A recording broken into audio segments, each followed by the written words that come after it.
Olá, minha amiga, meu amigo. Esta terça, 3 de dezembro, foi um dia de contrastes, com excelentes notícias e com péssimas notícias sobre o futuro nosso, dos nossos filhos, de nossos netos e bisnetos, provavelmente. Esse é o tema básico do nosso encontro de hoje. Se você ainda não está inscrito, por favor, junte-se a nós, vamos chegar juntos a 1 milhão. Ponha lá o seu dislike, se não gostar, ou o seu like, se aprovar. E vamos juntos, vamos em frente.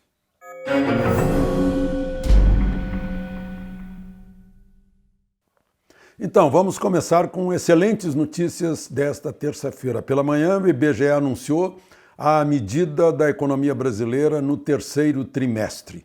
E verificamos que crescemos 50% mais do que o esperado pelos analistas, pelos pesquisadores, pelos donos de bola de cristal, que previam 0,4 e deu 0,6, crescimento. 0,6, ou 0,60, ou 0,600, ou 0,6 mil. Bom, é de festejar mesmo. É de festejar e vejam dois indicadores valiosos. A agropecuária cresceu 1,3%. Está sendo o carro-chefe desse país, a agropecuária, que é detestada por alguns, né? A pessoa morre de raiva, parece que tem ou é masoquista ou pretende ser faquir e não comer, né? É quem produz a nossa comida. Bom, a agropecuária cresceu 1,3%. A indústria, muito importante, a indústria da transformação, cresceu 0,8%. Os serviços 0,4, que era o índice que estava previsto, 0,4, mas foi 0,6.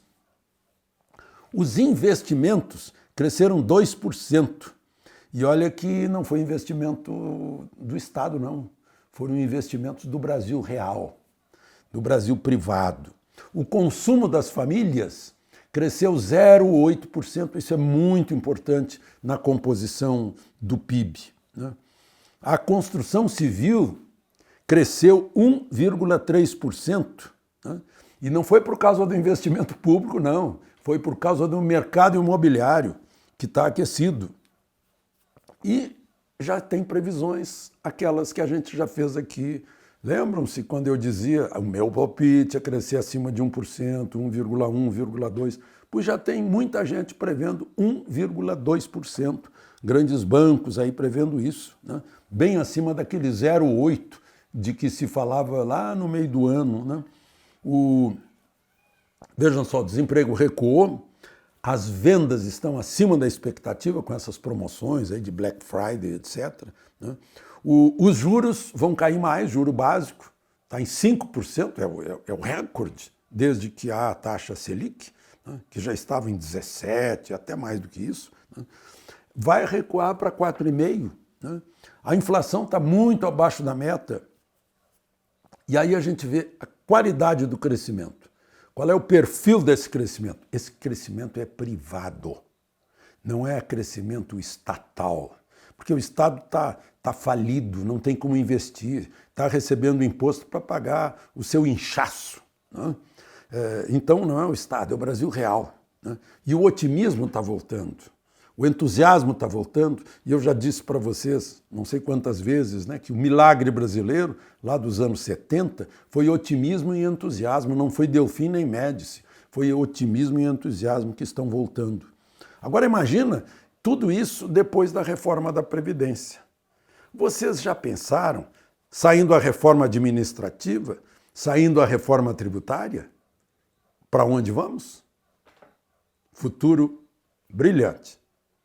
Agora, infelizmente, vem a péssima notícia. Futuro obscuro, futuro das trevas, futuro medieval. Resultado do PISA, aquele Programa Internacional de Avaliação de Estudantes com 15 anos, da OCDE, aquela organização de que o Brasil quer participar, já participa com algumas comissões, Organização para a Cooperação e Desenvolvimento Econômico, que reúne os países mais ricos. Eles fazem essa pesquisa, né, em 79 países. O Brasil ficou em 58º lugar na leitura. Educação de Paulo Freire. Agradeçam. O Brasil ficou 71º em matemática. Talvez 71º em 79. Talvez estivessem preocupados com a Matemarx. E 64º em ciências, porque talvez estivessem preocupados na anticiência da ideologia do gênero, né, que é posta na cabecinha das crianças, sem que os pais saibam.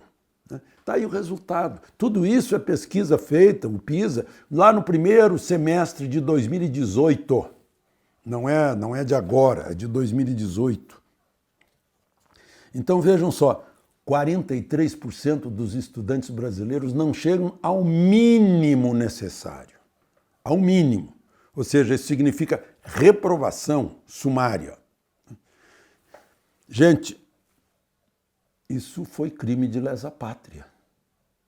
Porque fecha as portas do futuro. O ensino é o básico, matemática, ciências, leitura, compreensão do que se está lendo.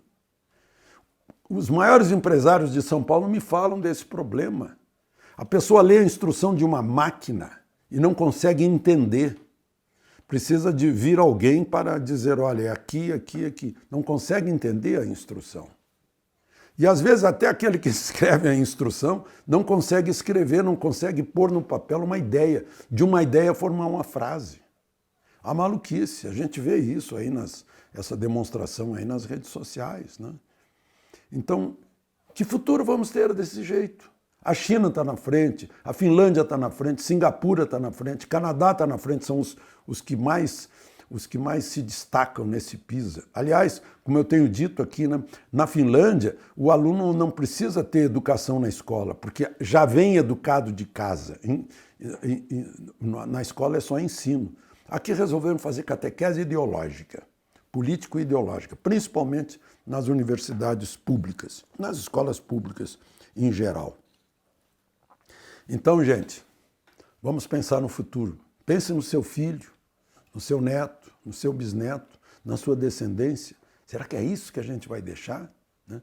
Com essa deterioração, essa invasão das escolas por parte de ideologias ultrapassadas, velhas, antiquadas, já quando foram postas em prática, já eram antiquadas, tanto que não deram certo. Será possível que a gente vai continuar com essa irracionalidade? Estão aí os resultados no PISA, comparando o Brasil, o jovem de 15 anos, o estudante de 15 anos, com os estudantes de 15 anos de 79 países. Bom, a propósito, né, é aquela coisa, eu não disse, eu já falei para vocês, confiram. Eu disse, quando tem notícia de maconha, dá o maior ibope, dá a maior pauta. Fica desse tamanho no noticiário. Agora a Anvisa liberou o canabidiol, sob controle, claro. Né? Eu não sei a quantas pessoas isso interessa, pessoas doentes, né? Parece que é epilepsia na infância, uma coisa assim. Né? Mas parece que é a maior notícia nacional. Né? É tipo o Flamengo ficou campeão da Copa América. Né? É uma coisa... É incrível, é aquilo que eu avisei a vocês. Agora está se vendo o resultado. Só a noticiazinha vira gigantesca. Bom, e foi lançada hoje, lá no Congresso, uma frente parlamentar mista pela segunda instância.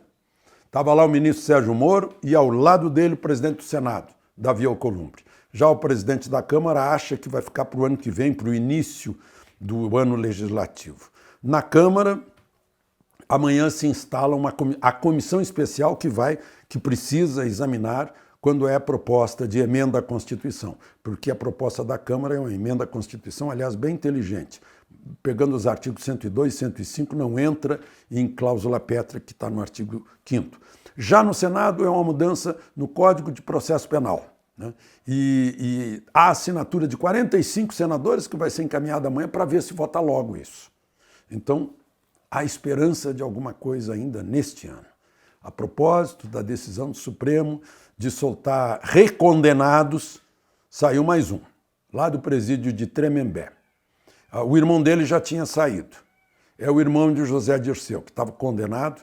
Foi condenado na primeira instância a 9 anos e pouco, mas aí o Tribunal Regional Federal de Porto Alegre aumentou a sentença para 10 anos, a pena para 10 anos e 6 meses. Ele estava preso desde fevereiro, cumprindo pena, fevereiro do ano passado. Foi solto, né, com base na decisão do Supremo. Então é por essas e outras que o país tem pressa e os representantes dos eleitores que estão lá no Congresso têm que se dar conta disso. A pressa. Né? A pressa para o pacote de Sérgio Moro.